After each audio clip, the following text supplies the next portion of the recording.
நம்ம கட்டடம் வந்து வீடானது எர்த்குவேக்கு, பூகம்பம் இந்த மாதிரி ஃபோர்ஸை தாங்கிறதுக்கு நம்ம நார்மலாக இப்படி கம்பி கட்டுவோம். இந்த கம்பி வந்து பார்த்திங்கன்னா இந்த மெயின் ராடு இதை சுற்றி இந்த 6 கம்பி இருக்குதுல்ல.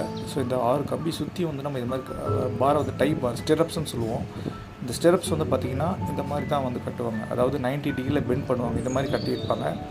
ஆனால் இப்படி கட்டாமல் இதுக்கு பதிலாக நம்ம இதை என்ன பண்ணணும்னா இது மாதிரி 135 டிகிரியில் கட்டணும். 135 டிகிரியில் இந்த மாதிரி பெண்ட் பண்ணும்போது ஸோ எவ்வளோ லோடு வந்தாலும் சரி, ஃபோர்ஸ் வந்தாலும் சரி, அந்த கம்பி வந்து இந்த மெயின் ராட் வந்து வெளியில் போகாமல் அது பார்த்துக்கும். ஸோ இதனால் வந்து பார்த்திங்கன்னா எர்த்குவேக் வந்து ஃபோர்ஸ் ஓரளவுக்கு தாங்கக்கூடிய சக்தி பெறும். என்ன ஒன்று, லேபர் கொஞ்சம் டைம் எடுக்கும். அதனால் லேபர் காஸ்ட் கொஞ்சம் கேட்பாங்க. பட் ஆனால் இது இப்படி பண்ணுறது வந்து நல்ல சேஃபான ஒரு பில்டிங்கை நம்ம கண்டிப்பாக கட்ட முடியும்.